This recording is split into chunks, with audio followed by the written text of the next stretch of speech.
everyone. I am Kate Lincoln Goldfinch. I'm Hannah Hembry Bell. And we are Law Moms Out Loud. We help lawyer moms grow as lawyers, moms, and people. And we all know sometimes we forget about that last part. Ourselves as people. And in that vein, we're really excited to have our guest here today. Her name is Renee Reina, and she has a podcast called The Mom Room. And already hundreds of thousands of followers because she is a Ph.D.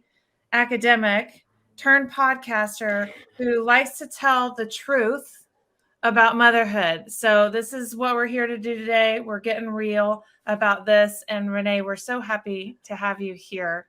Thanks for having me. This is exciting.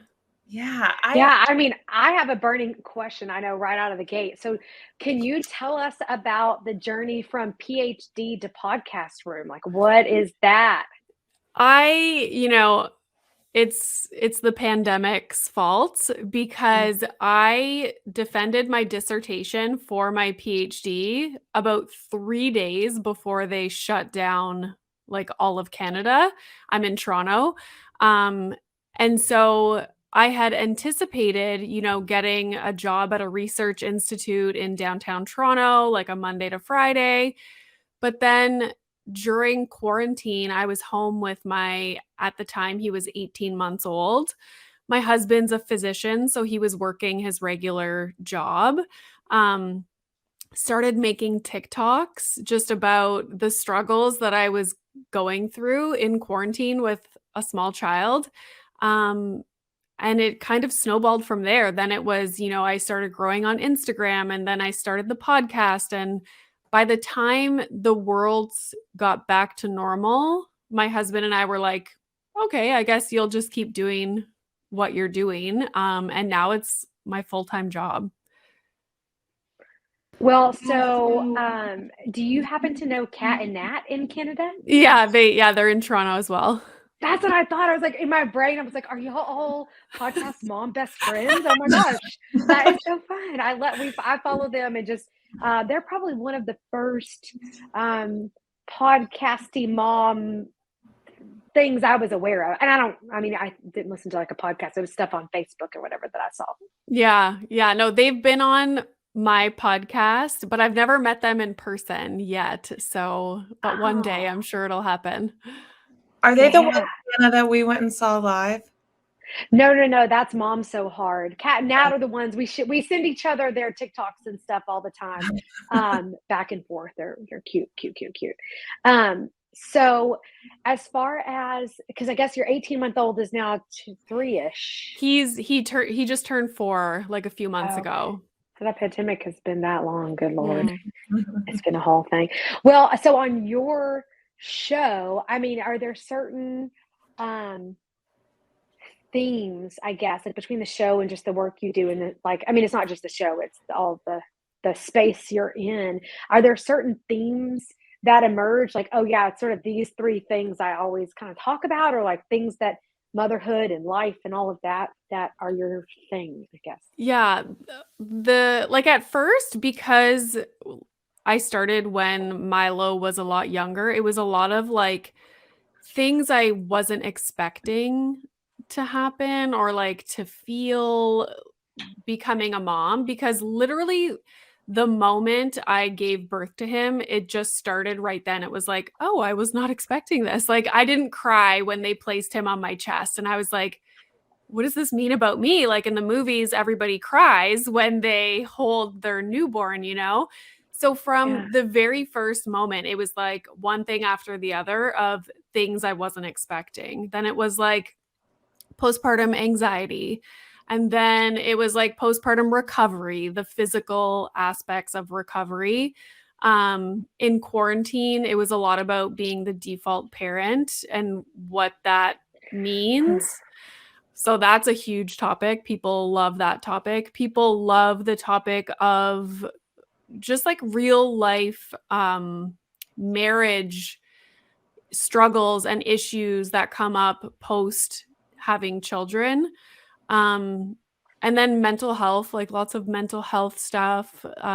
Those seem to be the biggest, most popular topics that people relate to as well. I'd love to hear. Okay, let's talk about it. You said it's the popular one, the default parent topic. And we recently had a show with the author Chandler Baker, who wrote the New York Times bestseller book, The Husbands, amongst other books. And I was talking to her in that show about the scene where the wife is dealing with the situation and her kids running around. It's a Sunday, but she's working and she can't find her husband anywhere. And he like pops his head in from the garage, or he's been working out, you know, The garage. at the garage. Yeah. And I think this is the thing. It's like a lot of us, you know, who have, you know, our partner is very involved and does a lot with the doctor's appointments and the mental load. Like, I think we've all wrapped our heads around the mental load sharing. Not that we're there, but like we get it, you know, we know how to talk about it and ask for help. But this business of going outside or telling someone that you're going to take a shower or announcing that you're going to be unavailable for 10 minutes, that is always, it seems to be on the radar of the mom. Mm-hmm.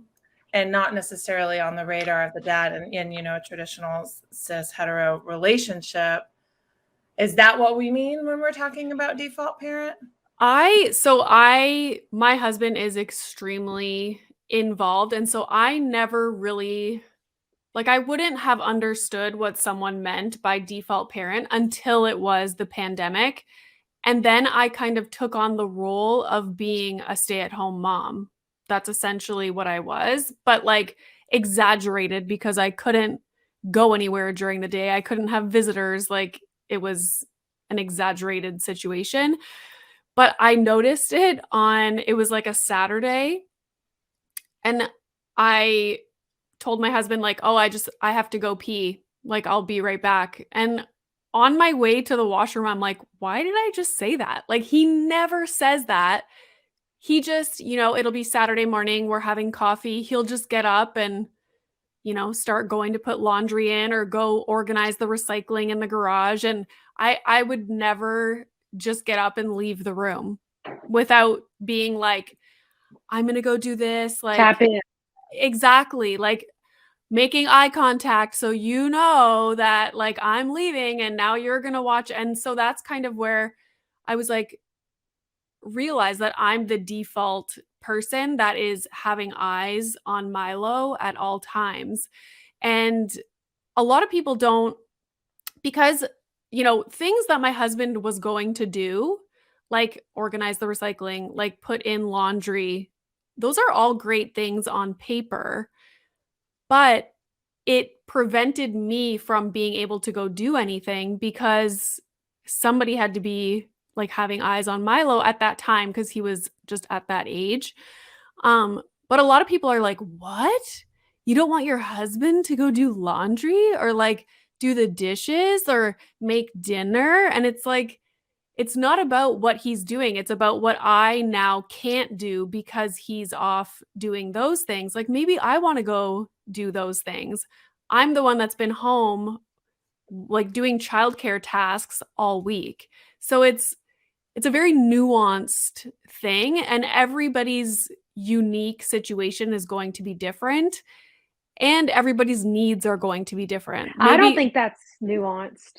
No, yeah, like it does make sense, but a lot of people are like, "Well, I wish my husband would, you know, go do XYZ." And I'm like, that's like your unique situation, and maybe there's other issues, you know, instead of just the default parent thing. So, yeah, it's a hot topic for sure, and I love talking about it.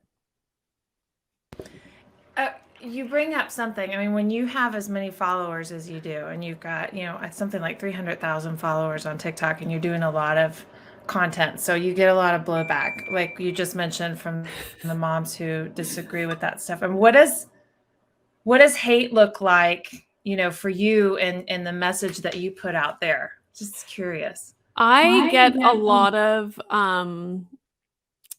negative feedback from men on TikTok, especially when I like to make little clips from my podcast of just things that I'm talking about. And I'll never forget, there's this thing called Pancake Gate, because I, in my podcast, was explaining how I would get irritated on Saturday mornings. This was during the pandemic, when my husband would start making a big pancake breakfast.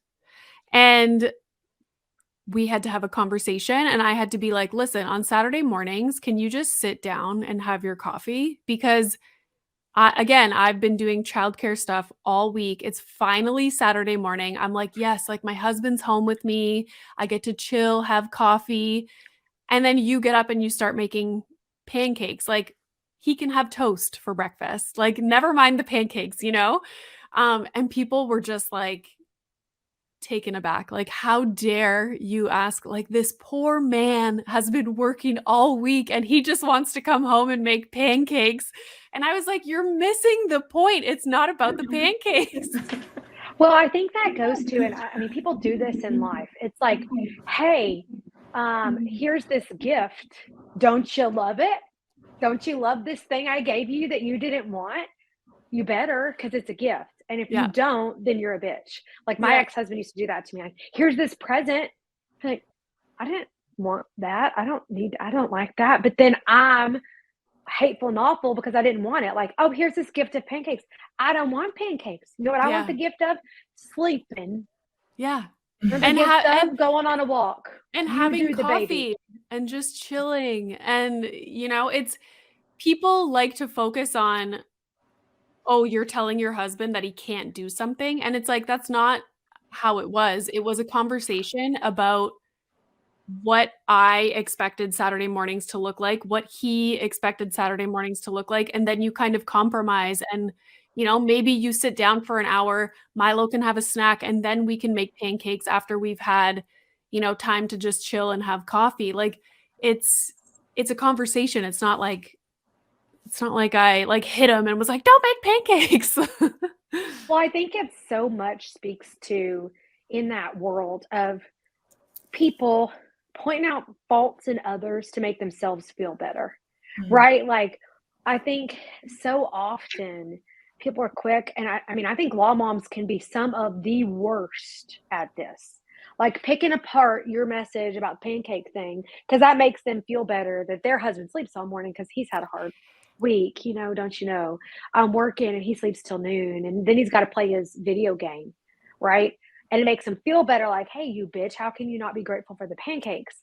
Oh So my it's sort of God, you like, nailed it. to me, I just miss it. Moms, you're missing the point.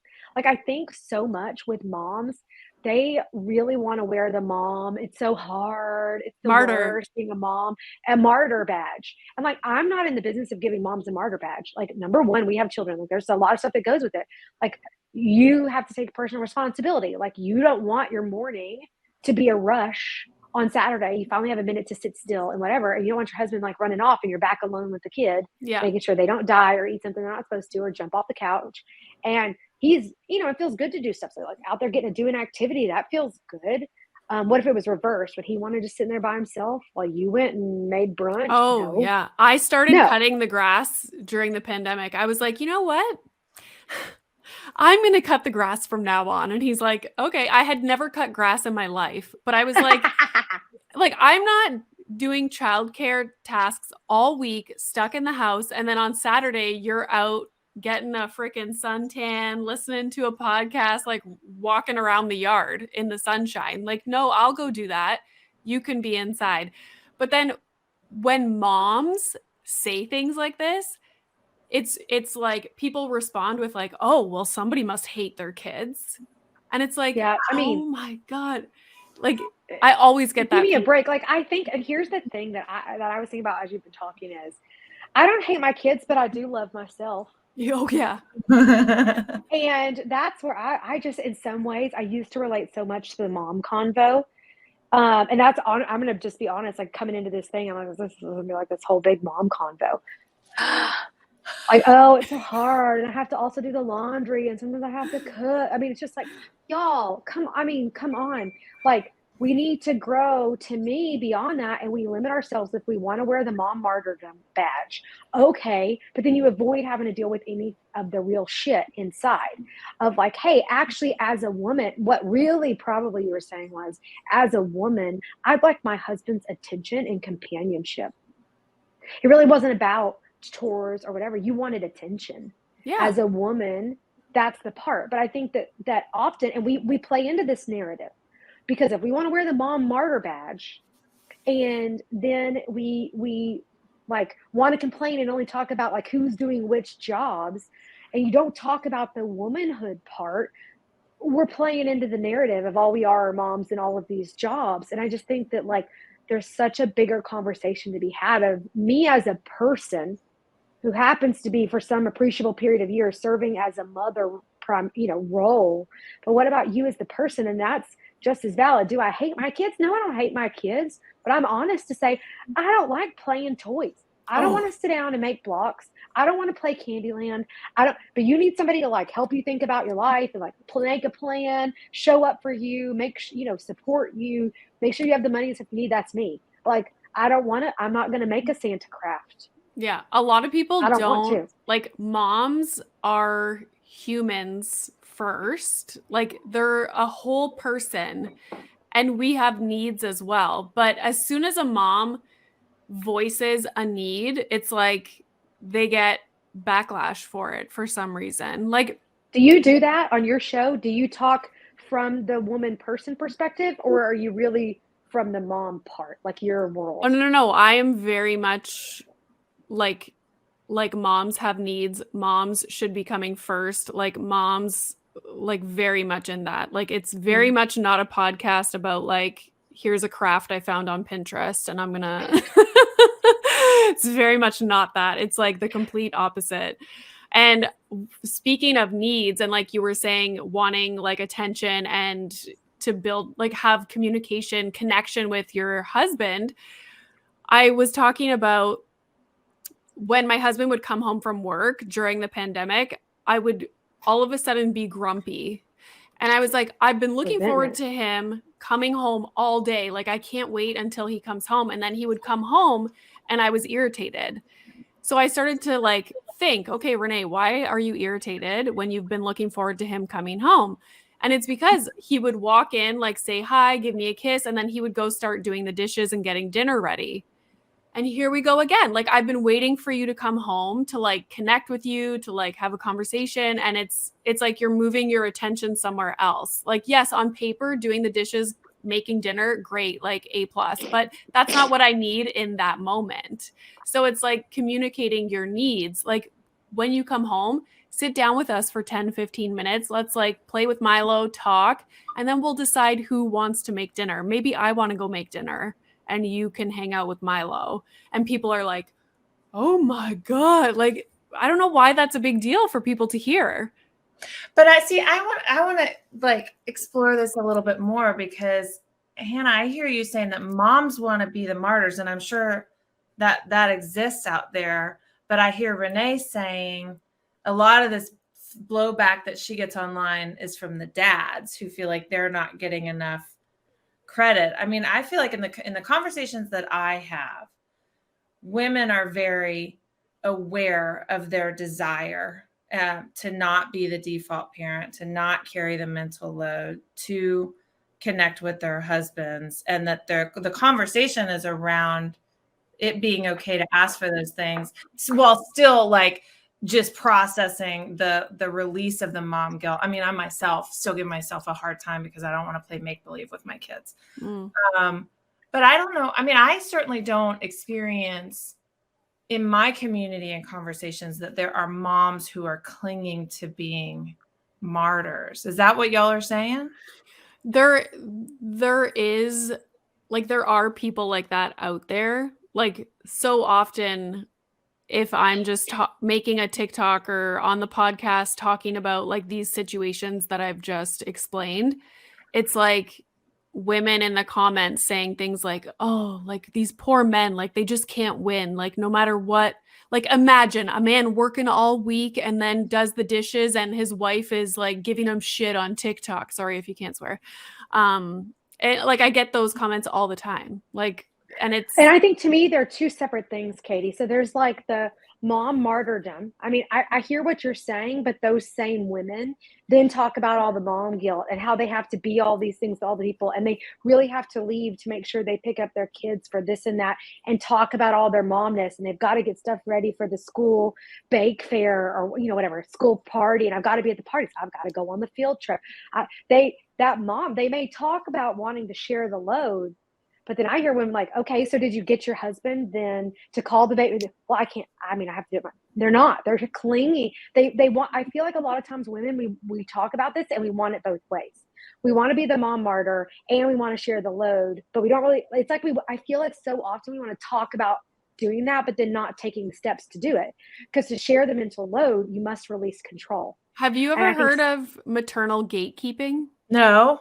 So that's what that is. So it's basically like if I'm watching, my husband's giving Milo a bath and I walk in and I'm like, I don't like the way he's doing something. And I'm just like, never mind. Like, I'll just do it. And I'm not perfect. Sometimes I do this, but I catch myself because I'm aware of this concept of maternal gatekeeping where you might let them try, but you're constantly like butting in, and then what that does for them is they're losing their confidence in what they're doing. And then the next day it's like, well, never mind. I'm not even going to bother because, and so sometimes I have to just accept, okay, he's not rinsing Milo's hair maybe as well as I would do. What's the big deal? Milo's going to go to school with a little bit of soap in his hair, like big whoop. Like you have to just let it go. My husband, when he picks up Milo from school, usually he's bringing him like little Timbits. I don't know. Do you guys have Tim Hortons? No, I know what it is, but no, yeah, like the little donut holes, I guess. And so when I pick up Milo, it's like raspberries and nuts, for his snack in the car. But you just have to let it go and let them. Well, it's like my lawyer mom friend, who we'll see if she sees us, was complaining about her husband being at trial. My husband goes to trial for court for he'll go from anywhere from 2 to 5 weeks at a time, right? So her husband was also at trial, and she was upset. Whatever. I'm like, well, he's there. He can still help arrange, do things from there. Do this, arrange this, do that. She's like, well, but she wanted to complain. Oh, but I don't really want him to. So it's like this. I just think we have to be honest that we want the right to complain. Yeah. And that it takes releasing control to give it to them. Like, obviously some husbands just suck and they don't do anything and they're not helpful. Like, I think for the most part, people having this conversation are not in relationships where the husband's like a deadbeat, doesn't have a job, derelict, lays on the couch and is like, where's my beer? Right. I mean, I don't think most people in this conversation are doing that. But I think it's two parts. So there's like the mom, I like maternal gatekeeping. I knew of the idea. I didn't know what it was called. Maternal gatekeeping thing. And then there's the dads giving you shit thing. I mean, I think they're two separate things. Like one of them is us moms and our personal responsibility for this. Like what our role is in perpetuating stereotypes. Like if you don't want to take on all the mental load, why are you still doing it? Mm-hmm. Yeah. You are responsible for your life. If you don't want to take on all the mom load, if you don't want to be the default parent, why are you doing it? And oftentimes it's like when I see women come into the comment section and it's like, oh, these poor men, like this woman's crazy. Like, oh, this girl is toxic. Like I get this all the time. She's a narcissist. And I'm like, oh my God.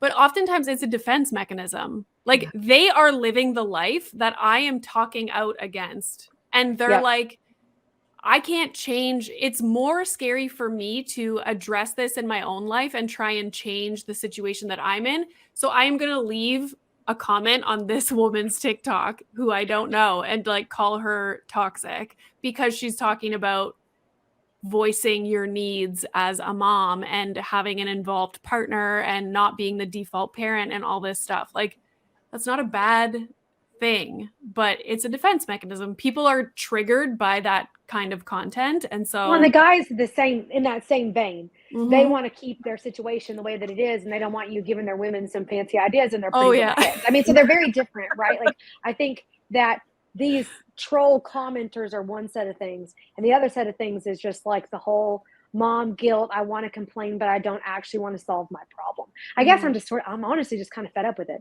Like, I just can't stand complaining without being willing to be a part of or come up with the solution yourself. So just like sitting around and complaining, I have to do all this. Like, okay, where's your list of everything you're doing about it? Yeah. It's wild. Like, and I was thinking about it today. Like, my friend, we're going to take Santa photos this evening. And my friend was like, oh, we should have booked it together, like with our kids. And I was like, honestly, like my husband booked it. I had nothing to do with this. My husband was like, I booked Santa photos at this mall at this time. I'm like, okay. And in my mind, I was like, I wonder how many other like husbands or dads do things like that. Like, he's the one that corresponds with the teachers. He's the one that signed him up for soccer. Like, he does all of this stuff. And it's like, I am aware of it because I don't think that's the norm for many people. I have that same experience. My husband does a lot, and he's like primarily responsible for a lot of for the extracurriculars and all the medical appointments. And one of our kids has a lot of appointments. And I've experienced my aversion of mom guilt when it's time for me to finally interact with a provider or a teacher or somebody, and he's been doing all of the everything so far. And then I show up as the mom, and here I am, this like busy law firm owner, I'm like rushing and I'm on my phone or whatever. And I just feel like such a stereotype when I show up. And I feel very aware of it, Yeah. I mean, so I wouldn't have it any other way. But I think maybe that's what people avoid feeling, is like, if you actually do it, if you actually release some control, then you have to deal with what that means. Yeah. I was just in LA for 10 days, like away for 10 days. My husband was here alone with Milo, still doing his regular job, taking him to school, like everything. And I was thinking the same thing. I was like riddled with guilt, but like, he is just as much Milo's parent as I am. Like, if he was gone, nobody would even think twice about it. But I felt uncomfortable dropping Milo off to school when I got home, and the teachers being like, oh, like, nice mommy's back. Like, and I was like, why? I don't know. Oh, because I am overthinking what they're thinking. I'm sure they thought nothing of it, but they're probably like, what is Milo's mom doing in LA for 10 days? Ooh, she has a podcast. Like, you know what I mean? Like, these are just my own issues, like imposter syndrome things, But yeah, it's interesting. I'm sure nobody, like, if my husband went away, would he have those same thoughts? Like, probably not. No, I mean, and so just like if you ask yourself the question, right? Like, okay, so why am I thinking this? Well, because I'm worried about what some teacher at their school thinks. Well, why? Well, because maybe they'll think I'm an imposter. Well, okay, so what? I know. Oh, yeah, totally. And if you get to the root, there's just really nothing there. So sis, just like let yourself off the hook. I have the thoughts and then they're gone. And then I'm like, oh, that was weird. It's probably a really good exercise for you to have all this annoying hate online, because I'm sure you've had many iterations of processing that and telling yourself not to take it personally and not to care. Oh, yeah. Well, like, I'm very self-aware. Like, I have a Ph.D. in psychology where a lot of what I was doing was like reflective functioning and attachment stuff and very like defense mechanisms. Like that's where all my training was. So I love thinking about stuff. And, the video reply function on TikTok I wish Instagram had that too. I'm sure they will before long. It's like now you can comment on stories on Facebook, like on TikTok, right? So I'm sure it's around the corner. Yeah. Okay, I have a question. This is a bit of a topic change, but I saw somewhere, Renee, that you have decided that Milo is going to be your only child. Is that still true? Oh my gosh. It has been like up and down, up and down, up and down. I had changed my mind for a while, and I was like, no, I think I want like a second. And I like had the conversation with my husband, and then I went to LA, and at one of the events I was at, they had a tarot card reader. Cool. And I'm like, I'm going to ask her if we should have a second child. Like, because who better, like, she knows. She knows. Clearly. Some lady at the convention.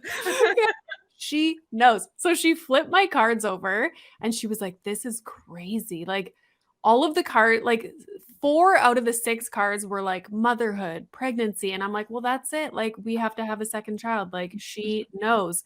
And my husband was like, oh my God.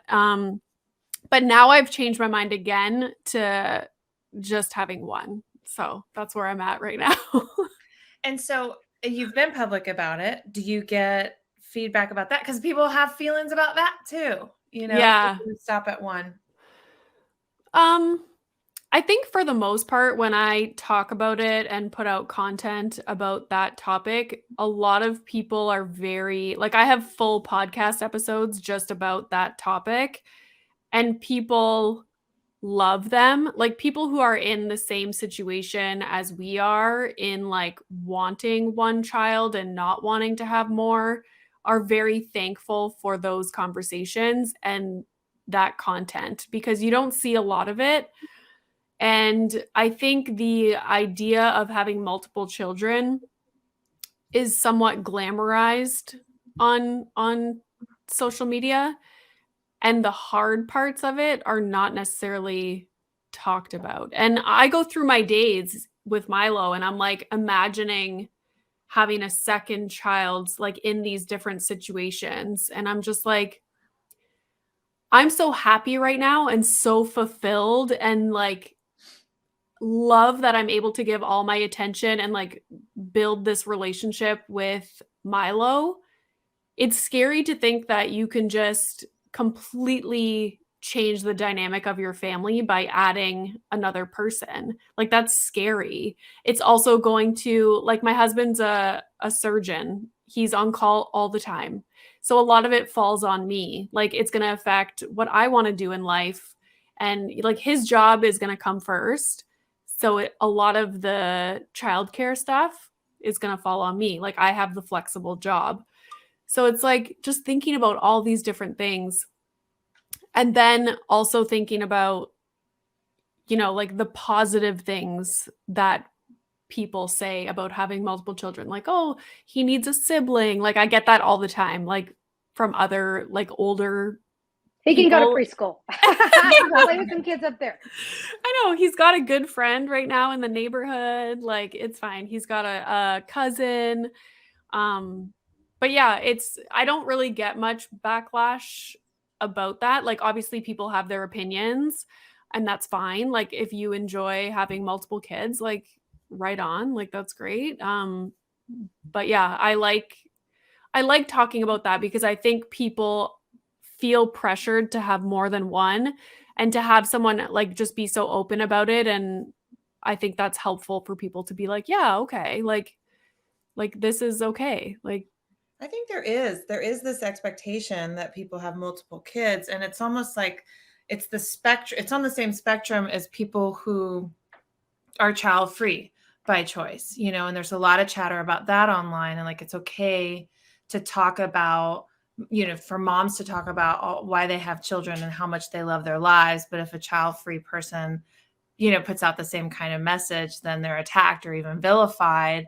And on the same spectrum, I think that can be true for people who choose to stop at one kid. It's like, why are you being so selfish about, you know, not wanting to care for more than one child? You're not going to give your kid a sibling, you know, XYZ thing. And sometimes I mean, what on earth? Why would somebody say that? Like, are you pursuing the state's agenda to like populate the earth? Or like, I don't understand why you would care, or why would you even feel the need to ever to say to somebody else, you should have more children? Have you met kids? Like, do you know how much work one is? Have you ever been around children? a mother of 4, by the I way. have 4 of them, because I went to high school and then to college and immediately was married and immediately started having kids without really thought into any of it. You just get married and you have kids. you And just okay, do it. you have a bunch of them. And I just didn't even conceptualize it. And I love my children. I would give none of them back. I do not unwish their existence. However, and if I would have turned, you know, waited and been 30, 32, 33 instead of 23 having children, I'm not sure. I mean, I may have given a real good go to thinking about having none or one, right? Because of just me as a person. And so I guess I do not understand why, what is it in a person to say to you how many, I just guess I don't I don't think a lot of connect with people that. like to project their own experience onto somebody else. Like, Yeah. I love my family of 5 or whatever it is. That's great. And like, I love that for you. And a lot of times, like, everyone's situation is different. We don't live near family. My husband has an extremely demanding career. I love doing what I'm doing. I also had Milo when I was 34. I lived an entire adult life like childless for so long, was so independent, could do whatever I want whenever I wanted, had a child, and I was like, "Oh my god. This is a huge change." Well, So it's like yeah. last night, my husband and I went to the Men in Blazers is this soccer, football, wherever you're from, podcast. And I know a lot about soccer-ish now because my husband Drew is very into it. And I find some of it interesting. And these guys, this Men in Blazers show, is actually really pretty interesting. I mean, my attention can be, I have about 20 minutes of attention for it. I mean, the show was 2 hours, so there's that.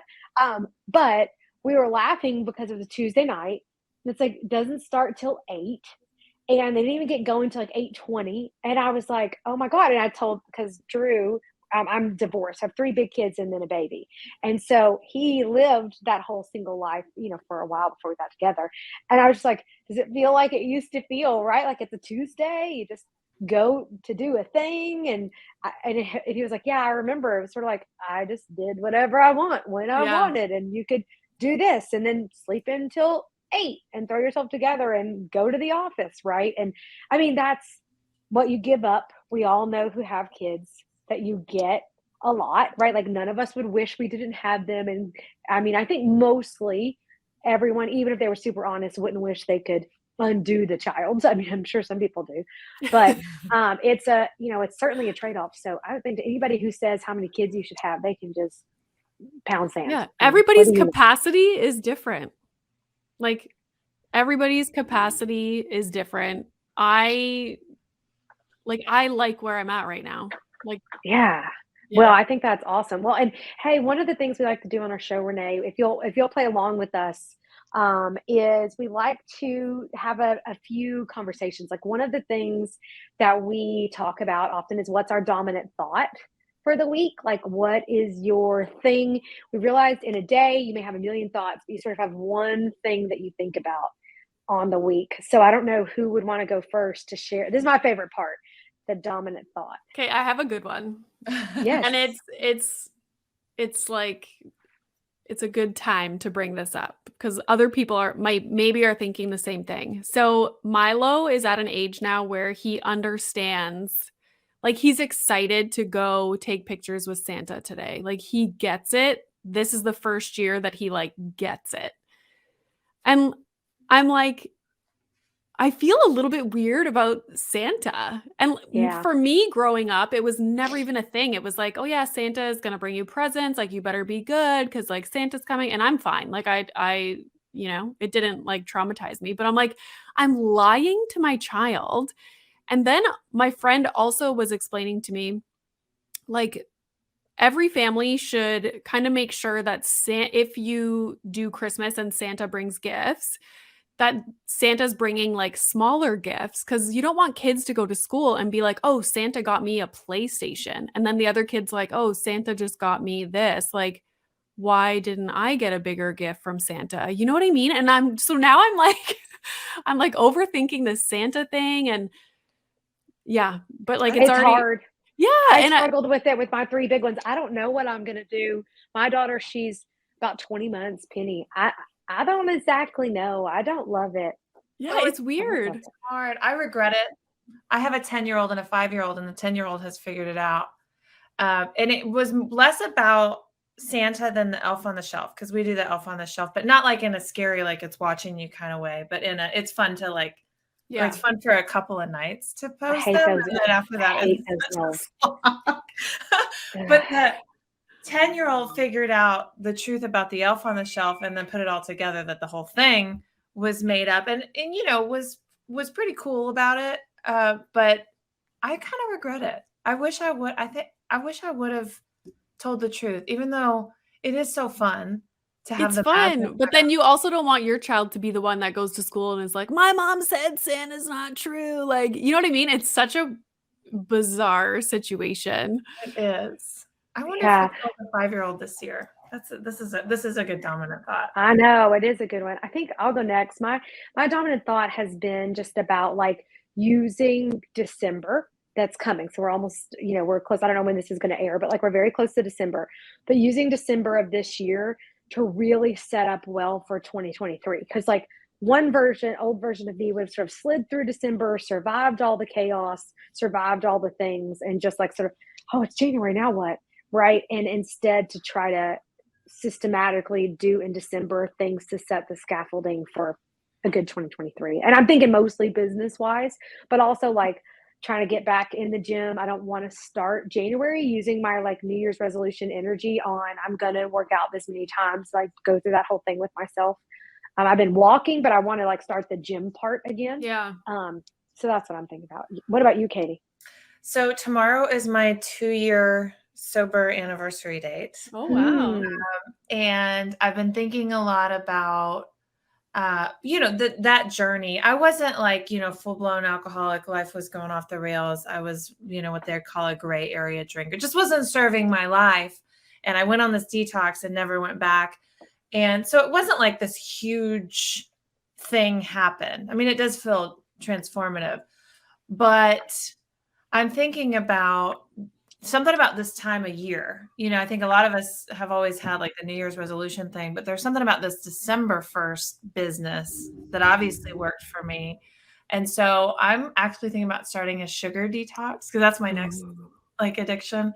The sugar, man, it gets me. And so I think I'm going to go on a 3-week detox of sugar starting on December 1st because that's a successful date for me. And then do what I did with alcohol, which is see how I feel. Because with alcohol, it was like I was just going to do a 3-week detox and then go back to it. But then I realized I felt so much better. And so maybe something will happen with sugar. We'll see. I've done the sugar thing before. It's wild. I'm going to email whoever I was emailing with a book that has really good like sugar-free stuff in it. Oh, thank you. Yeah. And we'll post it when we get it. We'll post it with the link to the show. So if anybody else wants to join me. Yeah, for sure. Love that. Okay, well, let's wrap up with our gold stars. Okay, so we give each other and ourselves, well, I guess we give ourselves gold stars as moms, lawyers, or people. And I know you're not a lawyer, so a mom or a people for you. So does anybody have a gold star they want to go first to give themselves? I have one I'm very excited about. Okay, you go first then, Kate. Give that gold star. This is a mutual friend of ours, Hannah. So I always wear yellow. Every day I wear yellow. And so the best thing about that is that people out there in the world do my shopping for me all the time. And they send me cool yellow things like, oh, you got to get this. They don't buy them for me, but they send me links, Anyway, a friend of ours sent me these taxi shoes. Oh my God. They're Kate Spade and they weren't on sale actually, but it doesn't matter. I love them. They make me so happy. So that's my personal gold star, my taxi. Oh, I love that. What about you, Renee? You got a gold star? Yeah. So on Friday, so this is Wednesday. So the Friday that just passed, I did my first like live TV segment in a studio downtown. And I was so anxious. Like I was trying to convince myself like how to get out of it. I was like, no, Renee, like turn the car around. You can't, like, no, this is crazy. Got the flu, COVID. Oh yeah. Like I can't go. Like, and I just like went through the motions, went and did it. And it was actually amazing. And it went so well. So I'm happy that I just like ignored my anxiety and just went and did it. So. Oh, very fun. Love that. We have to see it. Oh, sorry. You probably are in front of so many more people on the socials that you do than on a TV show. I was like, Renee, you talk to people for an hour at a time, just like blah, blah, blah, blah, blah. Like, no problem. You're going to do a 5-minute segment. It's literally a 5-minute podcast. But I was so anxious, like ridiculously anxious. Just like, so. Well, my gold star is probably going to be just like, I guess it's a lawyer and a person one. just in like the December prep, I'm just all focused on that. I'm just getting really serious about some stuff at work and like looking hard at information and numbers and tackling truth head on and having some conversations that sometimes can be a little difficult and a little bit uncomfortable with people that I historically avoid. Oh, it'll be fine and conflict, run. And instead just sort of like using that as constructive opportunities to build and to grow and like turning and biting the bullet and just doing it. So that's mine. Well, Renee, thank you so much for coming. This has been way super Thank fun. you. And I'm excited to tune into some more episodes and figure out what you're going to do about the whole pancake gate situation, I guess. I know. It's like a big joke in our house now because people were like up in arms on TikTok. Oh, yeah. All right. Well, thanks, Renee. Bye, Thank Kate. you guys.